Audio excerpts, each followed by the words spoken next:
Okay, folks, so you've bought your investment condo and now it's time to rent it out. What do you do?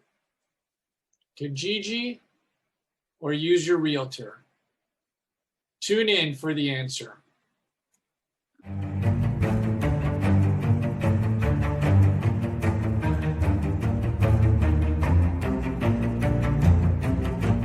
Please note the full disclaimer here, which is also located in the About section of my YouTube channel. Welcome back, everybody. And today we're talking about renting out your investment property. So congratulations, you've taken the step. You've purchased a condo in Toronto, in this case, a one-bedroom condo, and it's time to rent it out. What's your next step?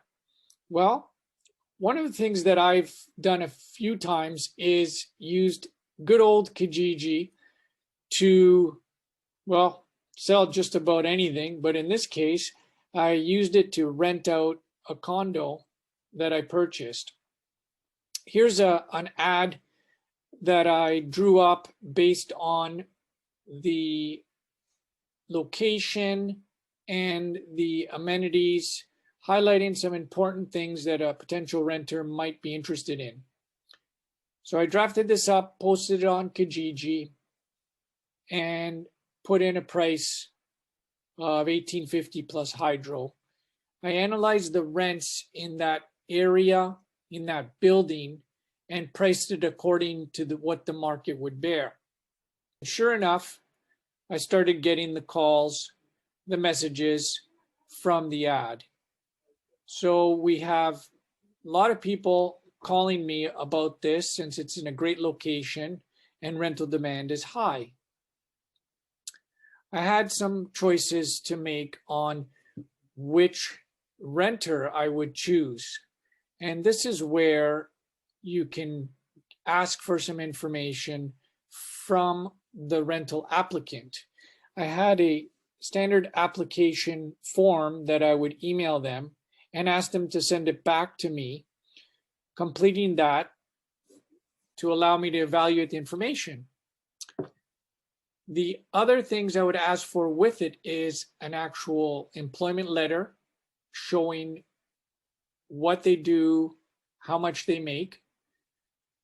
I would also ask for their credit report. Now, normally people can just go on something like Equifax or other websites and get a credit report showing their credit history. So I asked for something that was recent within the last few months.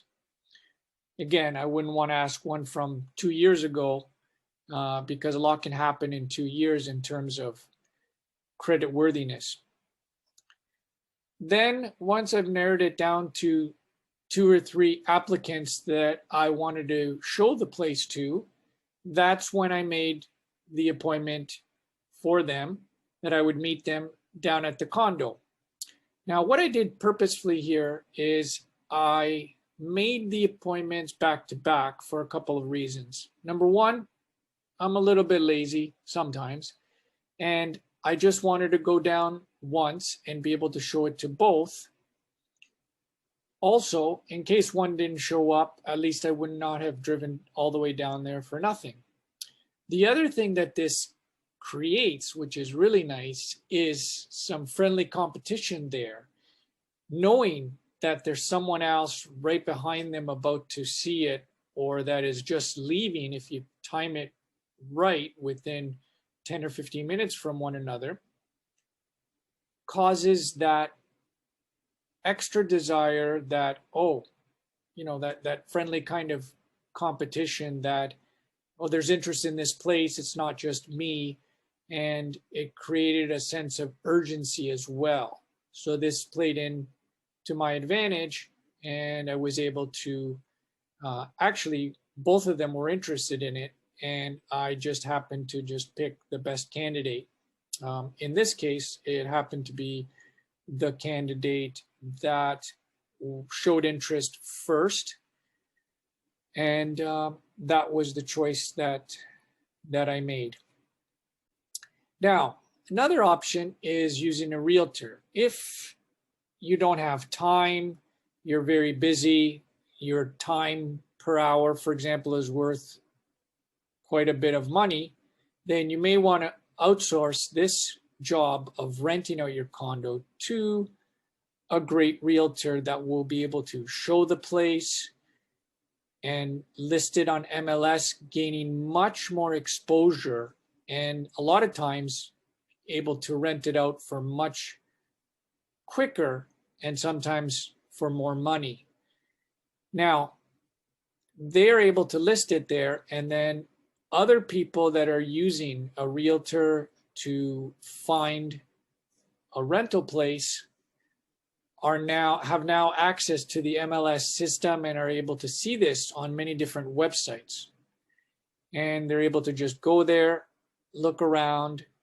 Usually the realtor that you've hired sets up a lockbox for them, and you let the magic work. The only downside of doing this with a realtor is the number one is the cost.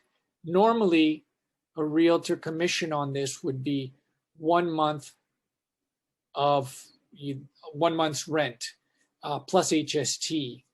So although I have used a realtor in the past, lately in the last few that I've done, I've used Kijiji and it's worked for me just fine. So again, the important thing is to get it rented out as fast as possible. And even if that means having to discount your price by $50 or working with people, because if you try to get too picky and leave it not unrented for a couple of months, that's going to more than offset in a negative way the extra $50 that you're trying to hold out for. Again, you have to be picky in the sense of making sure you screen your potential tenants properly and ensure that they have a job, good credit score. You can ask for reference of where they were renting out before, perhaps. And if you get the reference and you're able to speak to their former landlord, sometimes you can get some information. So that's the lowdown on renting out your condo. There's a lot more options out there, different websites and different things that you can do. But essentially, that's the gist of it. Thanks. And if you found any value in this, please hit that like button down below. It's the one with the thumbs up like this or like this. Thanks very much. Bye for now.